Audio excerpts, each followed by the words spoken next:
ChuggieBets fans. This is week 7 of the NFL season. We got all the best picks, predictions, some other nonsense we're going to go over. Before we do anything else, we need to chug a beer. Cheers. Cheers. Who's ready to chug some beers and make some bad gambling picks? Welcome to ChuggieBets. Ooh, that hits. Like I said, welcome to the ChuggieBets podcast for the NFL Week 7. I'm joined to the left of me by Al and two over to the left of me by Andy. We're down a man tonight, so we're running the 3-man weave, but don't worry, we're absolutely bringing it.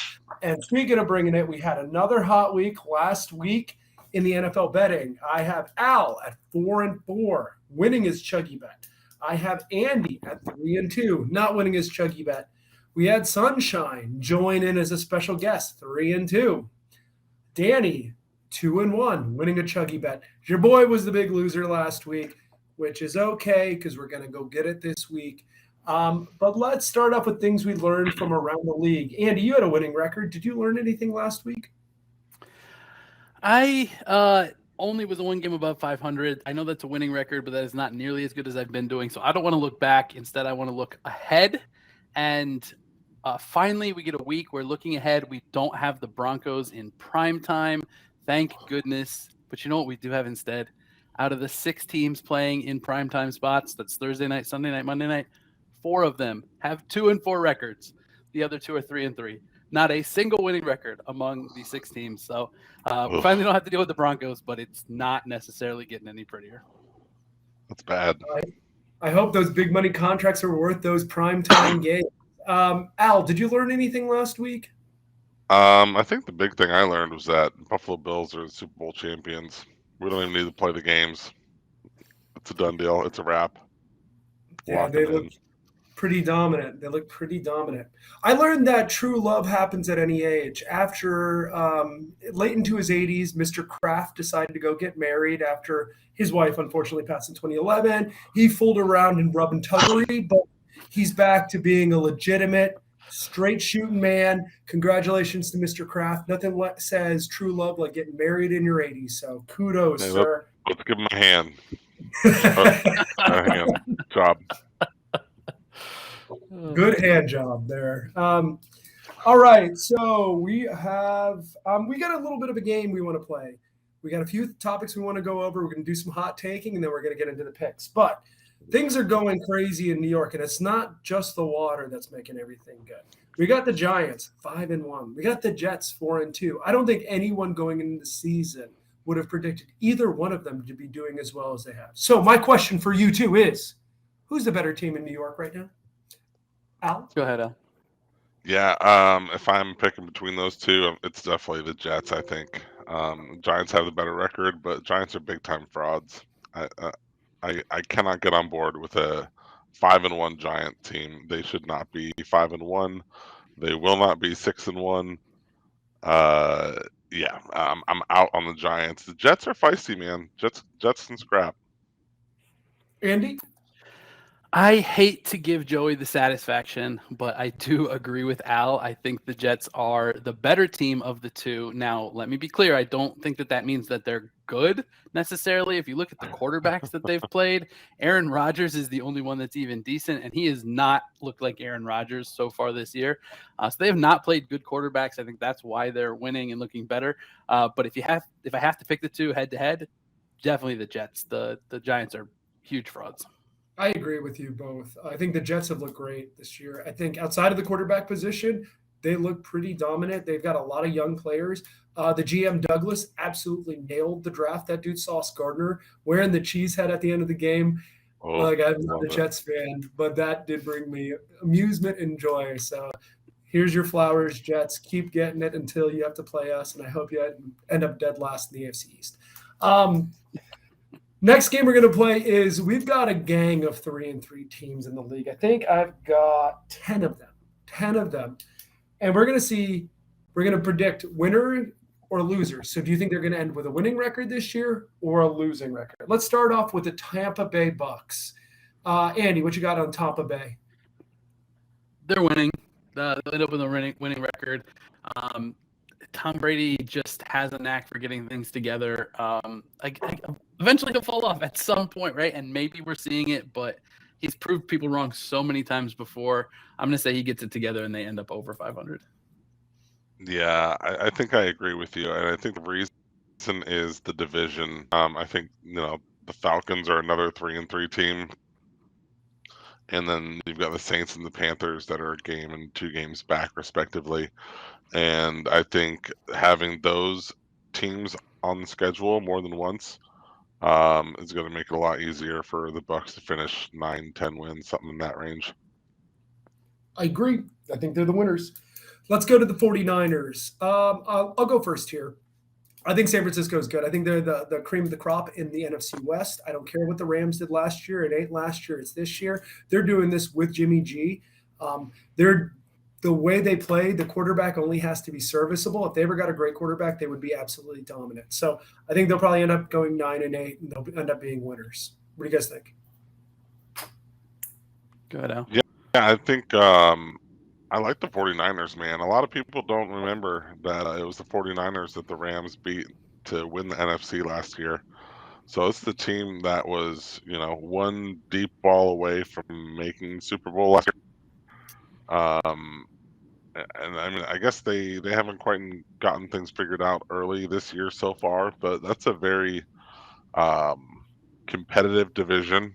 Pretty much everyone's at 3-3 there. Cardinals being game back, so it's going to be a tough one to see how that shakes out. But I definitely could see 49ers at least sneaking in as a wild card. So I will say, tentatively, that's going to be a winning record at the end of the season. Yeah, I agree with everything you guys said. I think they'll get it together, they'll figure it out, and they'll go over 500. Al, what do you think about Baltimore? That's a good one. That's a very good question.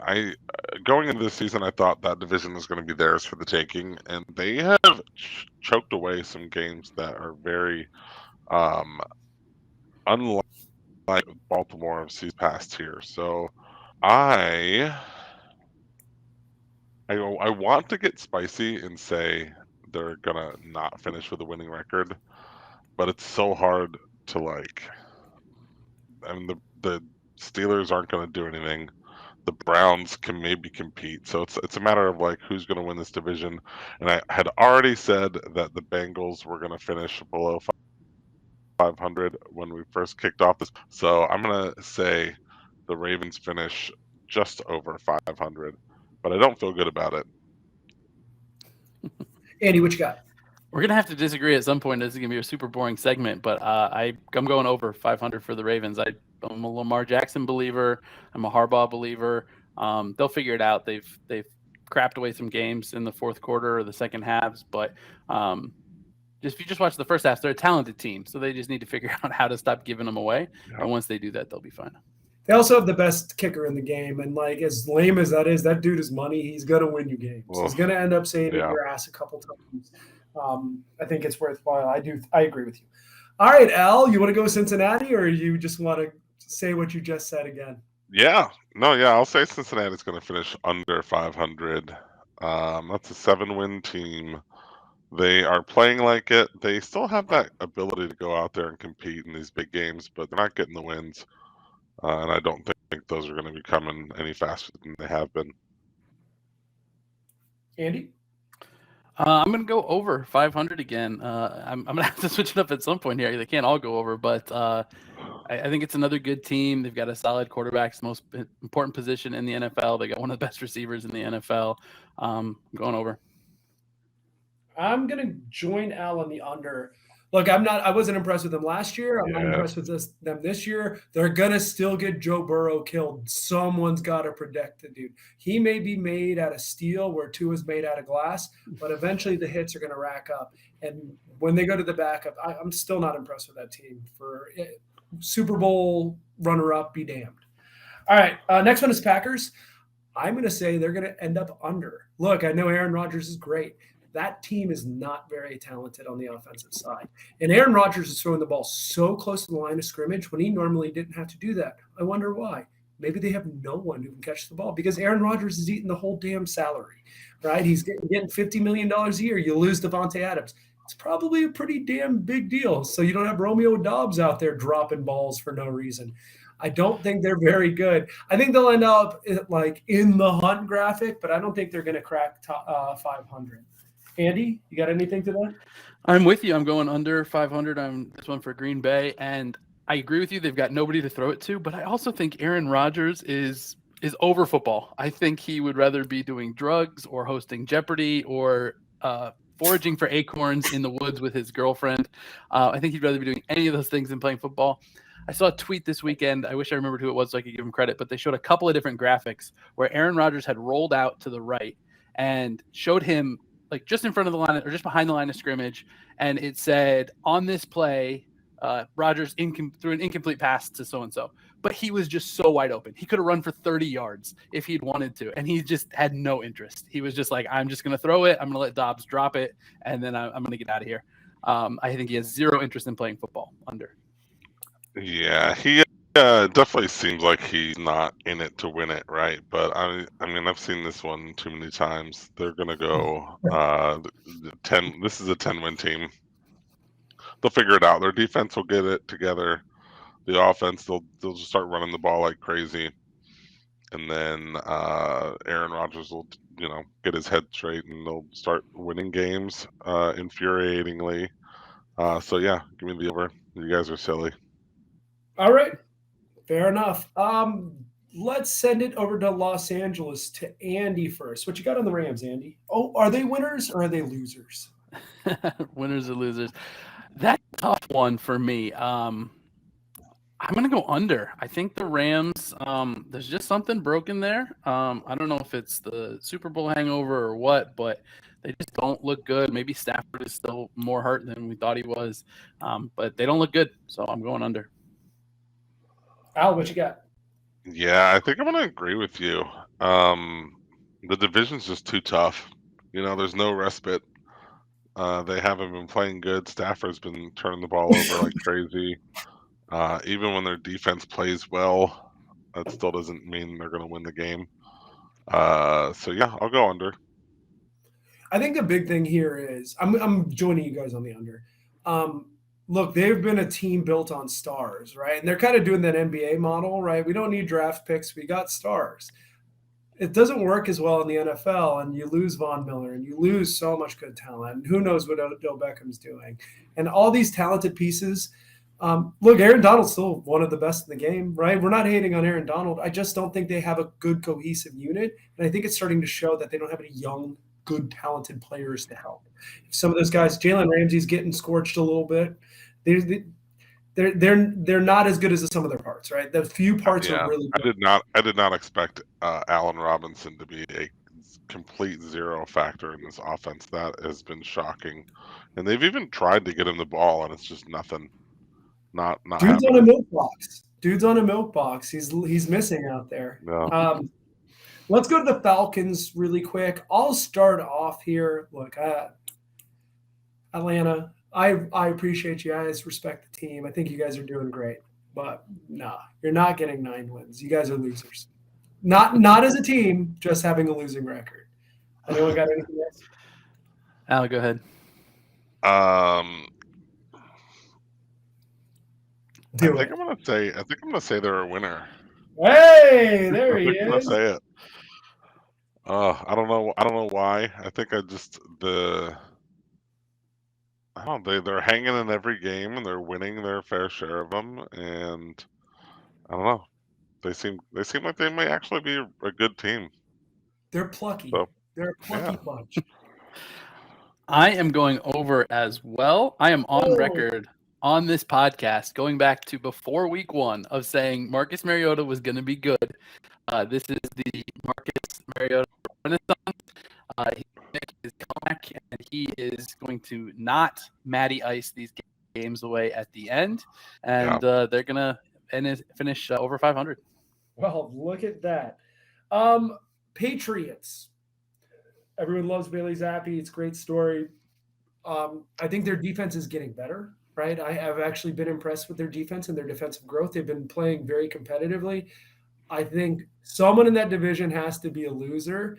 It's either going to be the Patriots or the Dolphins. So Hope says it's the Patriots that'll be the loser. So I'm giving them the L. Al, you got something for that? Yeah, I'm gonna join you there.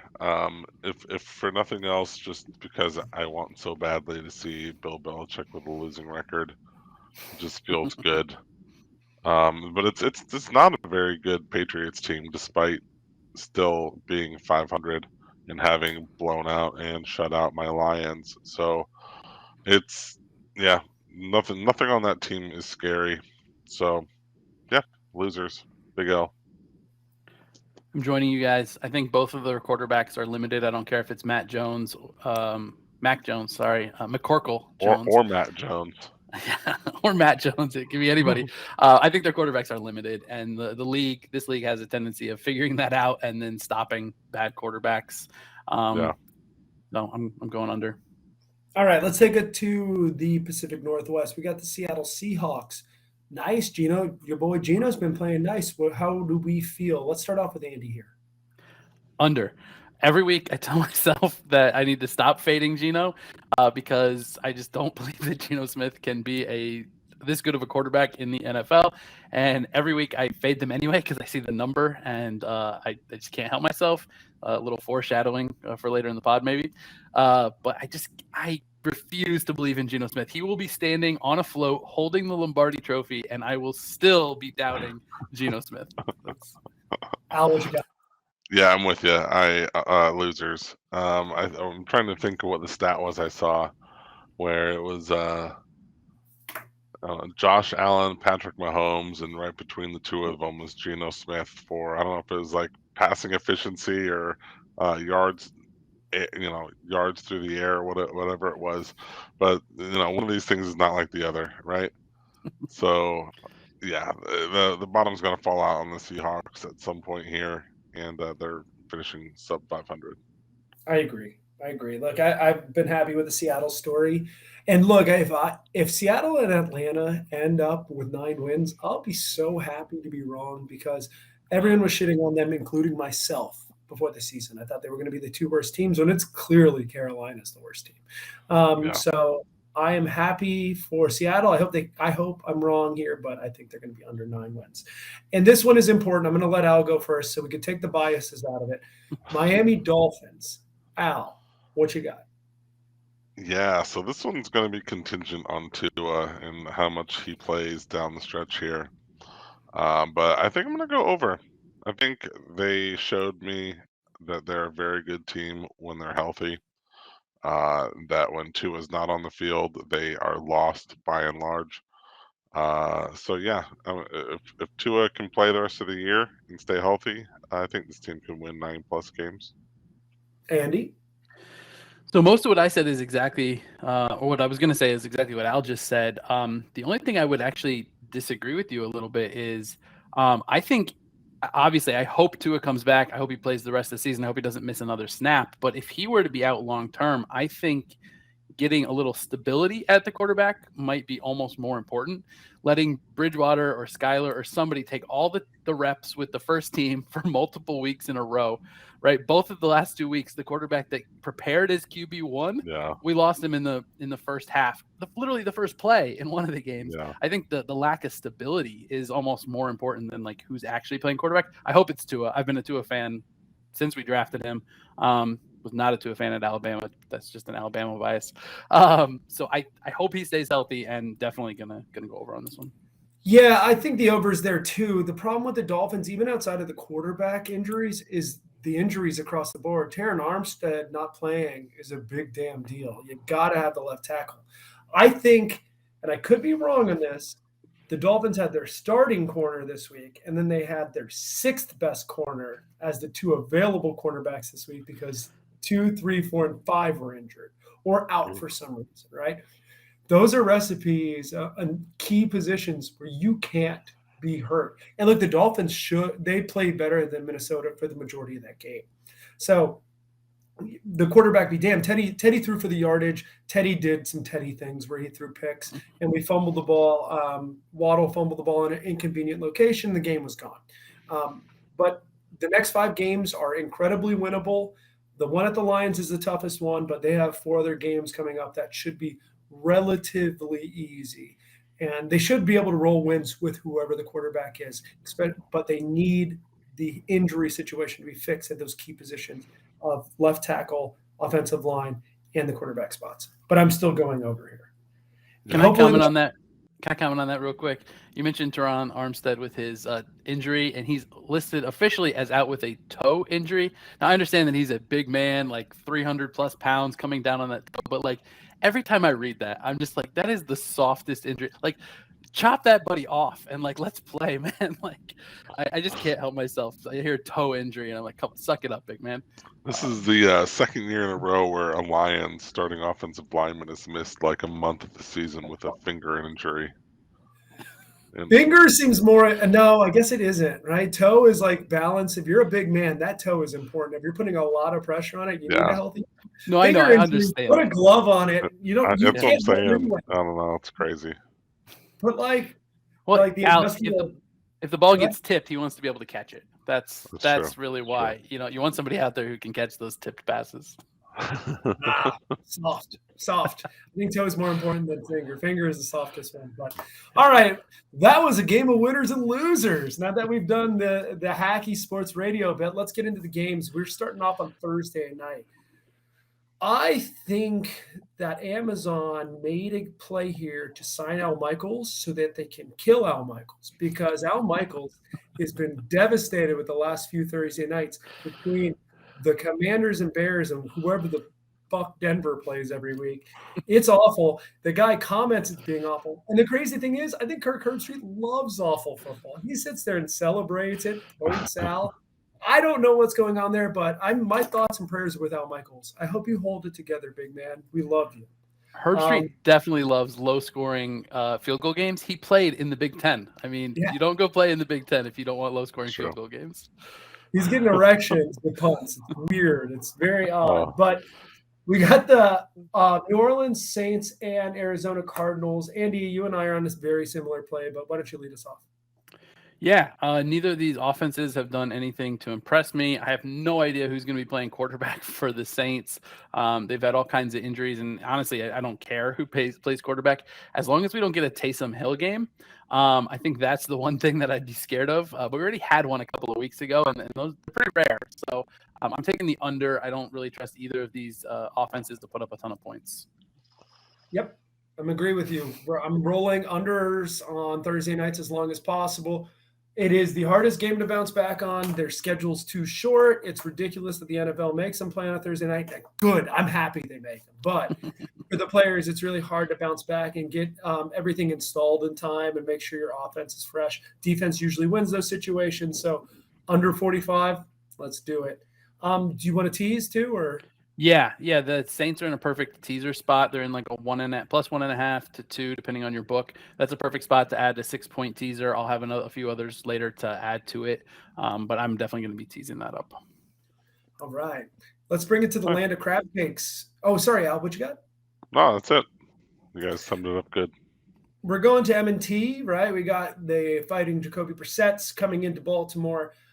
Look, Baltimore's been a front runner all year. They've been leading at the half the majority of their games, and they have messed up the second halves continuously. But I do think Baltimore is the far better offense here. They're probably a pretty similar level of defense. With that being said, I'm going to bank on the front running here. We're going to take Baltimore in the first half minus 3.5. Baltimore can jump out to these big leads.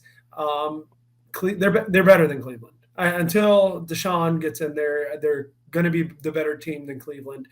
But I don't want to mess around and have Justin Tucker kicking winning field goals at the end of the game. Let's take that whole thing out and take the minus 3.5 in the first half. You guys had anything else here?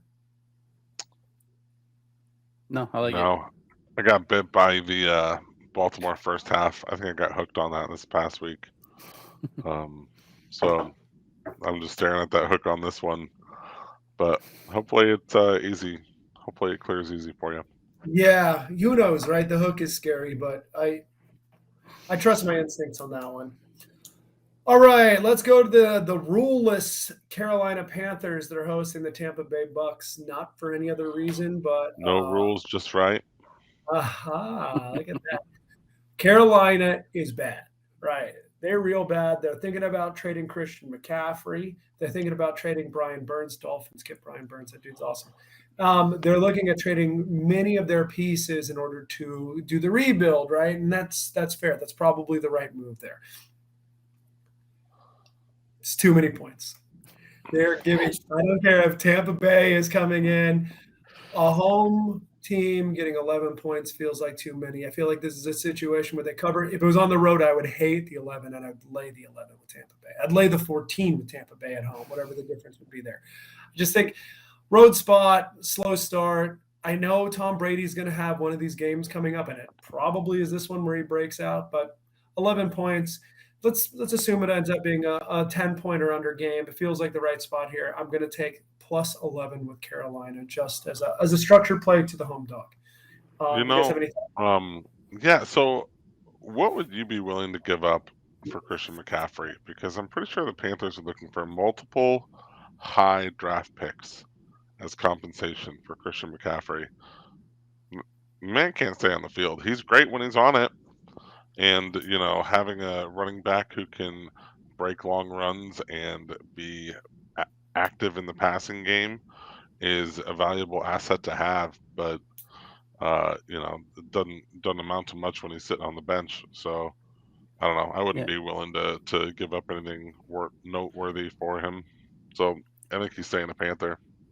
He's an absolute stud, and I don't think anybody, argues that when he's on the field. But to me, it's not even about the injury. I'm team don't pay the running back, right? Like every one of these teams, it seems, that gives the running back a huge contract. Not that they're replaceable, but there's just not a big enough gap between the best ones and like the league average ones to be worth putting that much of your salary cap into one position that's not a quarterback.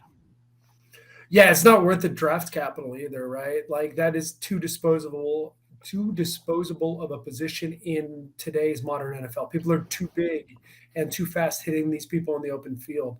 For a good wide receiver, sure, I'll trade multiple first-round picks. Quarterback, of course, right? Running back, it's the delta between what he provides versus the next man up isn't probably worth multiple. I give it like a third-round pick or fourth-round pick, but that's probably it. I wouldn't give multiple of anything higher in the first round. I wouldn't give a single.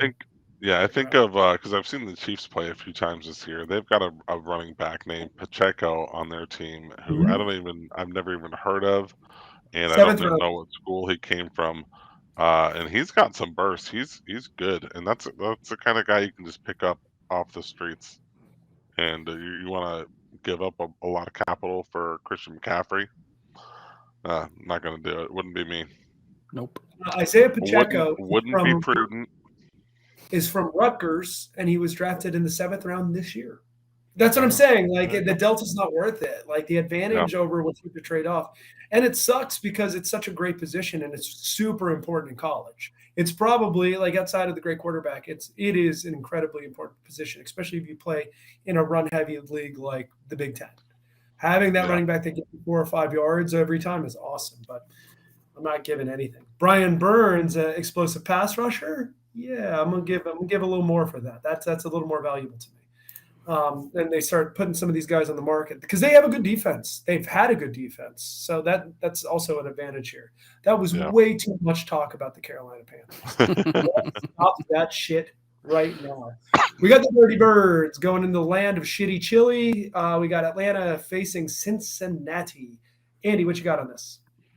I'm laying the points with Cincinnati. I know I just said I'm a Mariota believer, but that doesn't mean I think they're going to win all their games. Atlanta going on the road to Cincinnati. I know you guys both are Cincinnati deniers, so I'm sure you hate this pick. I just think Cincinnati's the more talented team. So even though I like Mariota, I hope he continues to succeed. Not this week. I hope they lose by at least a touchdown. What you got? I do like it as a contrarian pick this week because I feel like everyone is saying, "Oh, Falcons keep covering. Kids will play the Falcons. Bengals are down. They're not looking as good this year." So I do think there's going to be a decent play on the Falcons getting the points here. So I think, fading the public on that is not a bad idea. But I have a play in this one that I feel better about. It's the over 47.5 is what it is now. I think it was 45 or 45.5 yesterday when I was looking at it. So it seems like people betting on it agree with me. But yeah, I'll take it at 47.5 too. I feel like that's not a big deal jumping from that to that. So yeah, So over 47.5. I think the line was originally Cincinnati -8.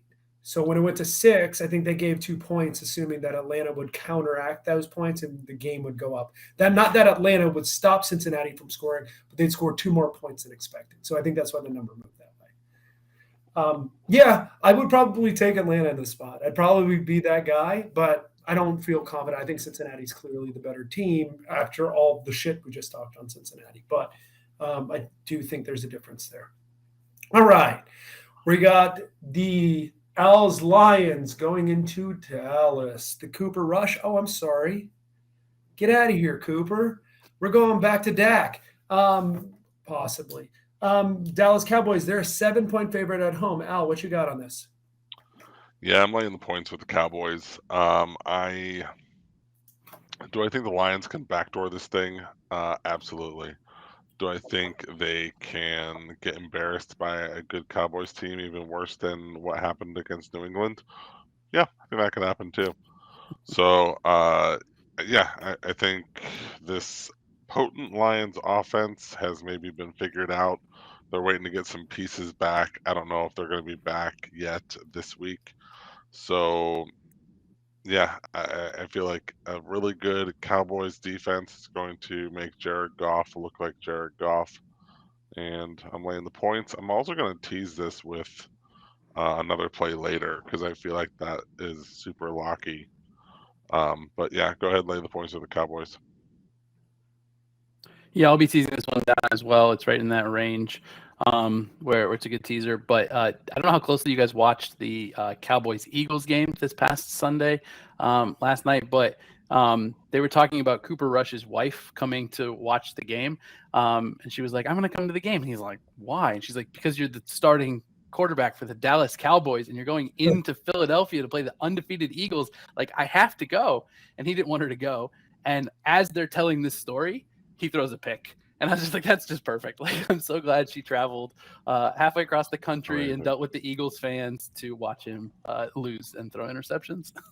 Yeah, the Eagles look good, man. But I will say I like the Dallas defense. I didn't have high hopes for them at all. I thought they were going to be more offensive-minded, and they've looked great.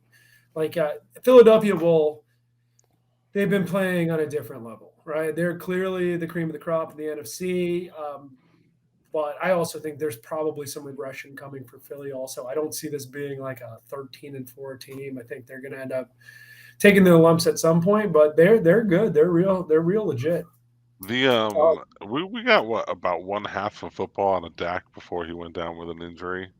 And they looked very pedestrian offensively with him playing. So I don't know if that was some like early season rust to be knocked off, but I wouldn't be surprised to see the Cowboys or to see Dak, maybe not the Cowboys, but see Dak maybe struggle a little bit early on in that game, and maybe they lean heavy on the run. So that's not to say that they're not going to bust a bunch of long runs and score points, but it may be worth considering like a first half under in that game. Okay, yeah, that's interesting. I wonder what the number is. I bet you it's pretty high. I don't think Dallas's offenses look good with Cooper Rush either. I think there may be a systematic problem there. You know, I think Cooper Rush does just enough. I know everyone's Cooper clutch crazy, but he's not. He hasn't done anything that remarkable. And Dak is great. Dak is extremely talented. So there may be an offensive problem there, which, to your point, plays very nicely to a first half under. Yeah. Let's take it down to the Duval. We got the New York Giants, the 5-1 G-Man going into Jacksonville. Oh, we got two different sides on this. I'm going to let Andy start, and then I'm going to let Al represent Duval. So we talked earlier, but I don't actually believe in the Giants long-term, but they're hot right now. And I'm going to ride that hot hand while they continue to be hot. They beat the Packers in London 2 weeks ago. They just beat the Ravens.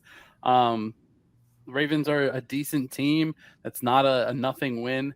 So I'm taking the Giants. They're getting points. They're hot. I think they'll fold at some point, but hopefully not this week.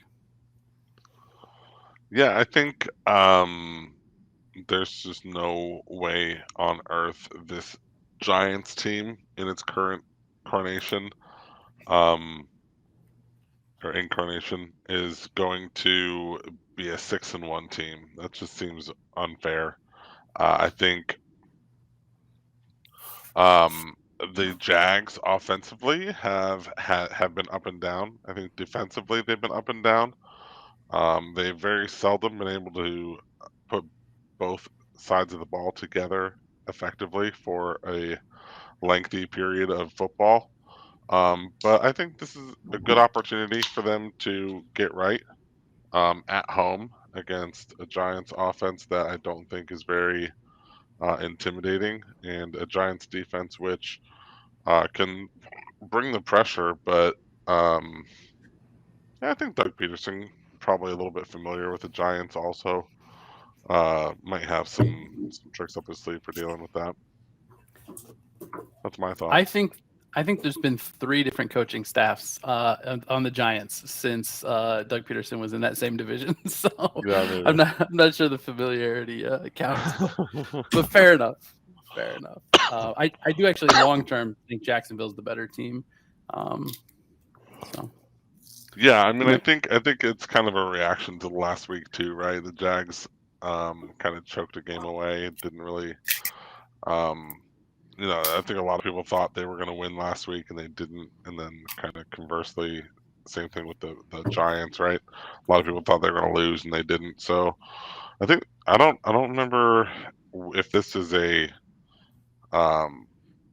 team that didn't cover versus a team that did cover last week matchup or not, but that if it is, that's another reason to take the Jags, I think.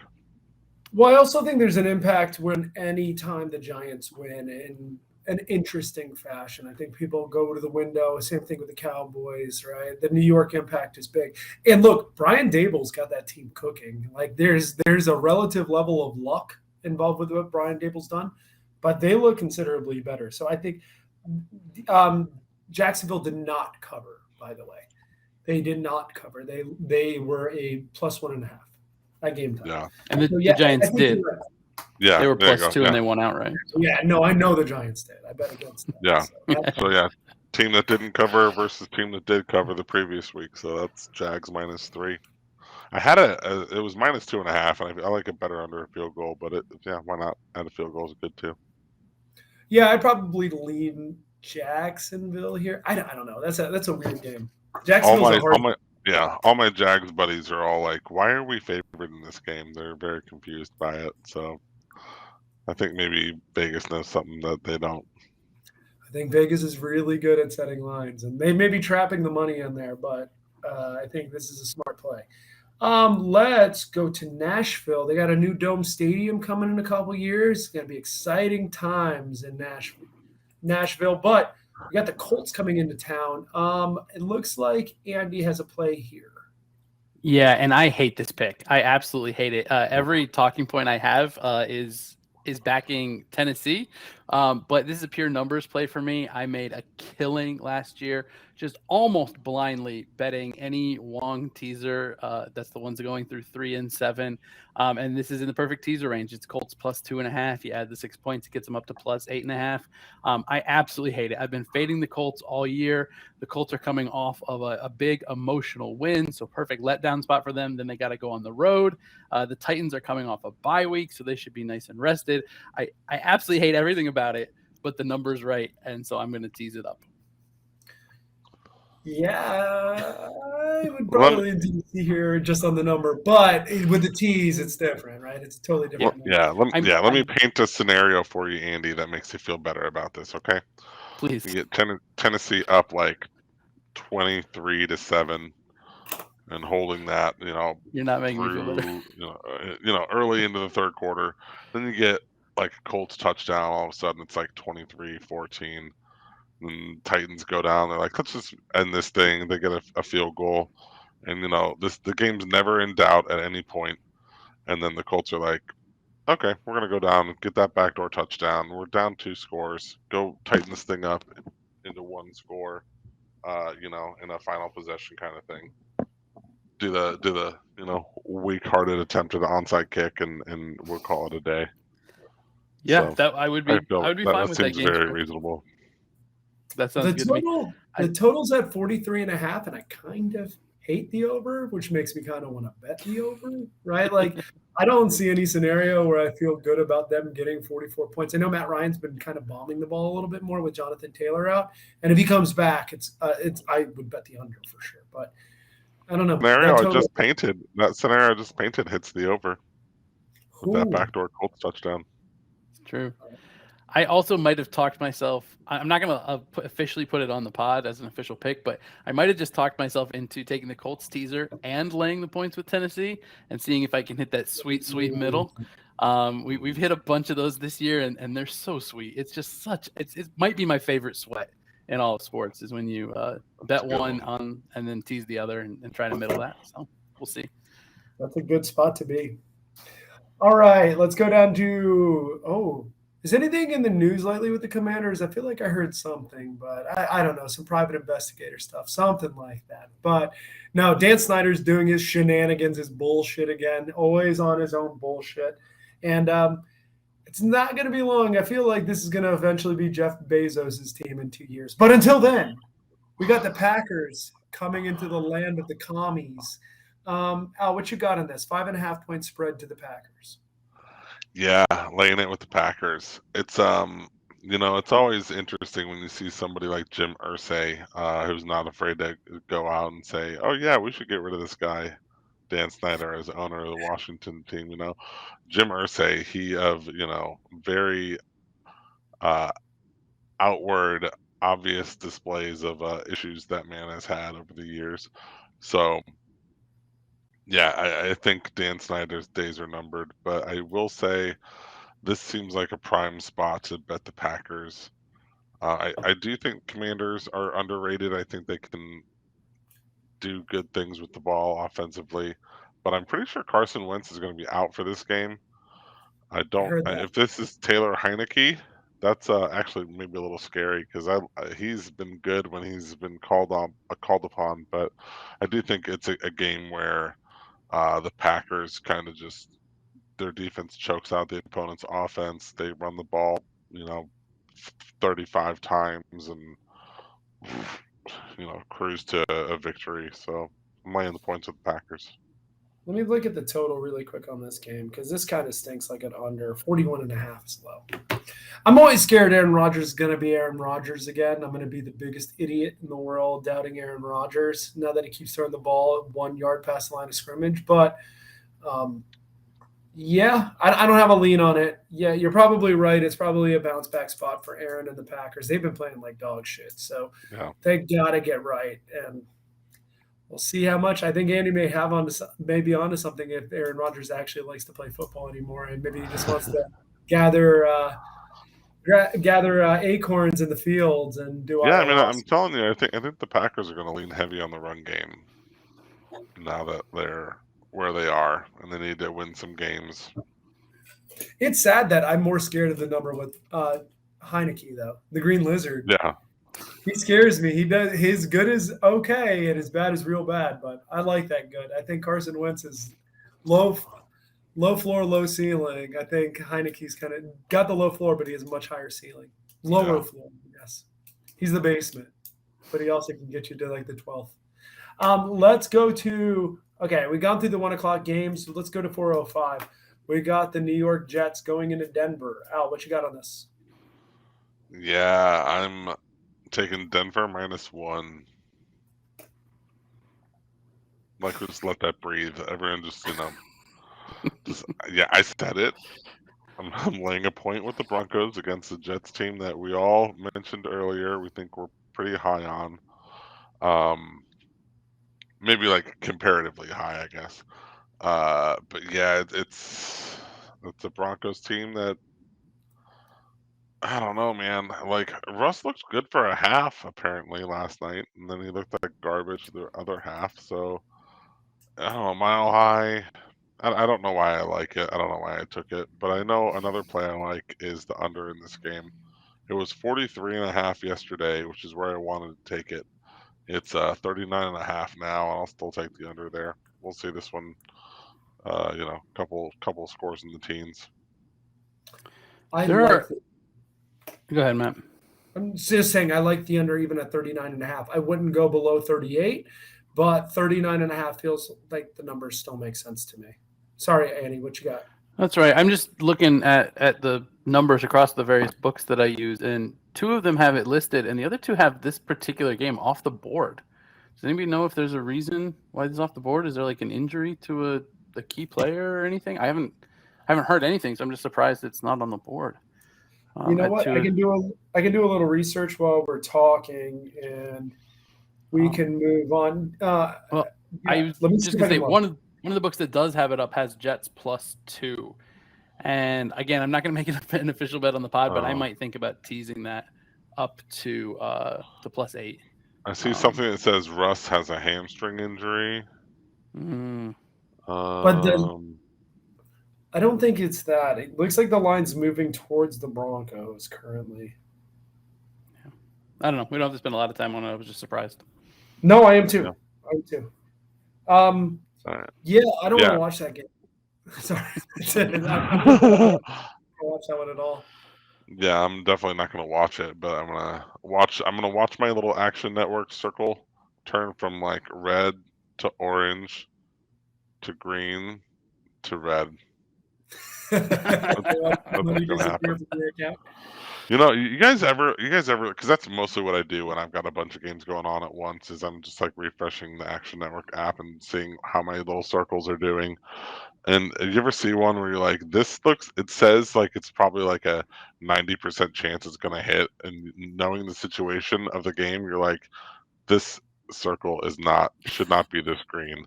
And then like 2 plays later, it's like dips down to like 50% chance, and you're like, fuck. I hate it. So I do the same thing. I watch the Action Network app when I'm have a bunch of games going on. The problem is I take so many dogs, right? I'm getting points. So when every game starts, every team is covering. So they're all green, and up at the top it says projected 13-0. You're gonna win like $700 or whatever it is, and I'm like, yeah. So I have to not watch it. I'm at least winning 10 of these, and then yeah. Because it psychs me out, and I get way too excited. You think I'd learn, you gotta chill. You gotta get to the witching hour and then fire it up, right? Like when you get to 3:00, you have a good idea what the colors go. But I love color circle watching. I'm sitting there scouting it out. I'm like, all right. And then when they go from green to yellow, I'm like, no, don't do that. I really do that. No. Yeah. I have like 30 bets at one time.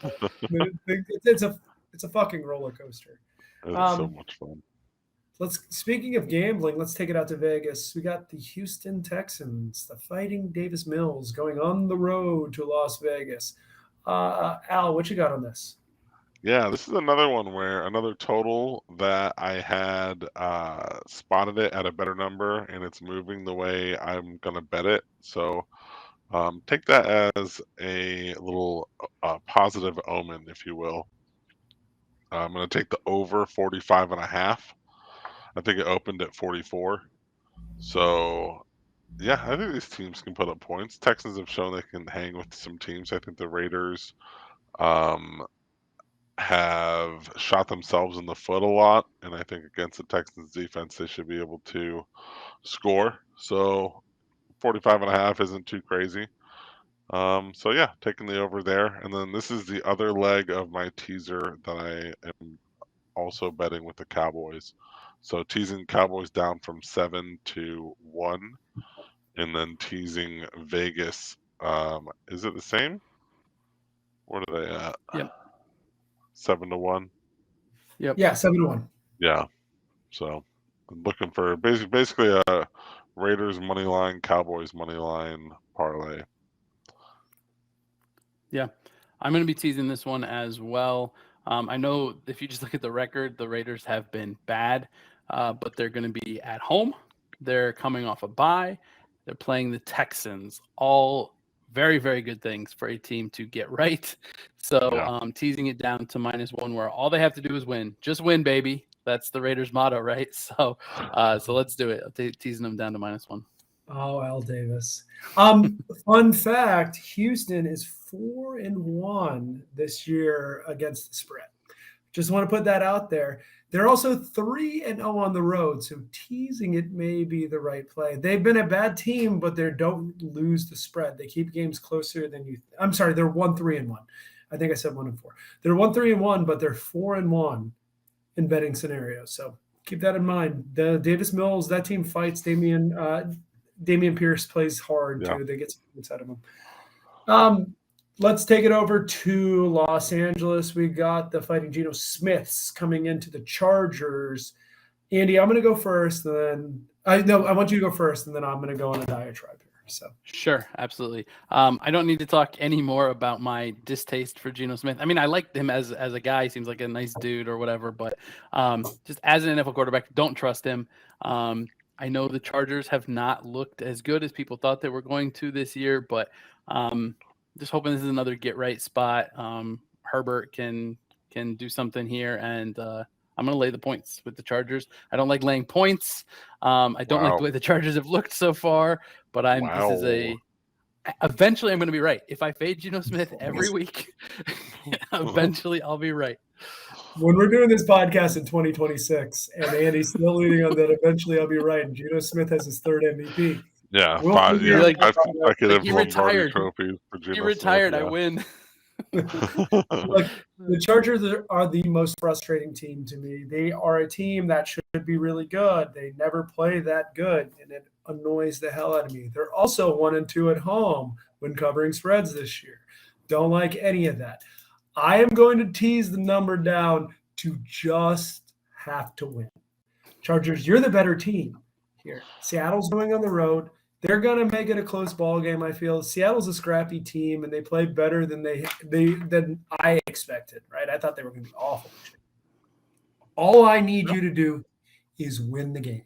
I know it's not the Wong teaser. It's not an elegant teaser. I'm breaking teasing rules, but I don't trust the Chargers, and I want the action. So I'm going to be teasing this one down to just the Chargers winning and Dallas -1. That's it, and that's going to be my teaser. I'm going to take two of the favorites and get the number better. So that is my play on this game as well. 425, I think the best game of the day. We got Kansas City going on the road to the Denim Bowl in Levi Stadium for San Francisco 49ers. I'm going to keep this play real simple. I think San Francisco's really good. I've been really impressed. And we talked about it earlier. I think Jimmy G does just enough. He's a great game manager, and that offense is built just to rely on a game manager because they throw to the fullback. And then they throw Deebo Samuel, and Deebo Samuel gets 100 yards after the catch. He's really good. Jeff Wilson Jr. as a running back has been good enough, right? He's been doing just enough. And their defense is formidable at home. I don't think this will be a particularly high-scoring game, but I do think Kansas City will be better. Kansas City showed some signs of life. They showed some signs of being Kansas City again last week. They had a dogfight on their hands, and this is going to be a tougher team. But I think Kansas City is eventually going to I'm sorry, that was 2 weeks ago. I was thinking of the Monday night game. They played the Bills tough. The Bills are the future Super Bowl champs at this point, right? And they play – yeah, like they're a good-looking team. All that being said, I just think Kansas City will win this game, and I think they'll cover the 3. If it goes to 3.5, don't bet the game. But for a field goal, I would go for Kansas City. You guys have any thoughts? Yeah, I hate that this one's in San Francisco. I'm not going to bet it, but I will enjoy watching it. Yeah, it's the game of the day for sure. I like it. I think San Francisco is better than they've been playing, but right now they're not looking like world beaters. So yeah, I like laying the 3 points with Kansas City. Yeah, it's going to be a good game. It's a really, really highly contested match. We got a Sunday night play and a Monday night play. I'll leave it up to you boys. Do you want to do those, or you want to do Sunday night, or you want to tease it for TikTok? I'm good either way. Just considering the Sunday night matchup, I don't know if you want to go. No, let's tease it. It's up to you, Andy. Let's tease it for TikTok. All right. So we got the Dolphins, our hometown team, Andy and I's hometown team. We're going to be able to host a Sunday night game. It's felt like a decade since we've had a primetime game that wasn't on Thursday. So I know we're looking forward to it. We also have the Bears going into New England. So we'll tease those and we'll get you on the TikTok. Before we go out, you guys didn't give out your ChuggieBets. If you have ChuggieBets, so tell someone to drink, and then let's talk about future ChuggieBets. Only Al has a drink to give out, so. Oh, Al, who's the loser? Which one of you gentlemen has more in their beer? I have a little bit. Why don't we both? Yeah. Should we both chug it? That'll That'll be be one safe. beer. Yeah, both you guys chug. And And tell us your Chuggie bet for the week whenever you're done, all right, Al? All right, let me see. My Chuggie bet for the week is going to be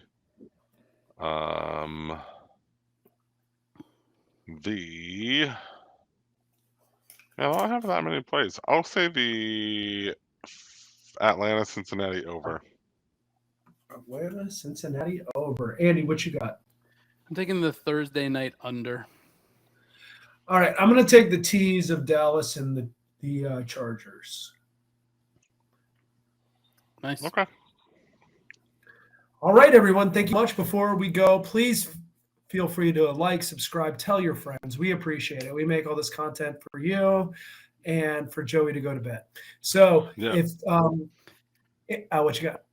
Yeah, I was going to say, we've been super money on our NFL Chuggie bets. So just to recap those one more time, that's the Thursday night under 45 with the Saints and Cardinals, over 47.5 Falcons Bengals, and the 1 o'clock window on Sunday, and then Cowboys teasing from -7 down to -1, and Chargers teasing down from -6.5 to -0.5 for Matt's play there. So you should definitely, if you do nothing else, lock those 3 bets in. Yeah, the lines are moving, and they're moving in our favor. We, as a heads up, we normally record this on Monday. We had to do it on Tuesday today, and the lines have moved against us very aggressively. So we've adjusted because we're people of the people, right? We're here for you. We don't want to give you fake lines. But anyways, thank you for joining us today. We appreciate it. For Al and Andy, this is Matt. Thanks for listening to Chuggie Bets, and good night, Joey. Good night, Joey. Good night, Danny. Night, night. Sweet dreams. Bye, guys.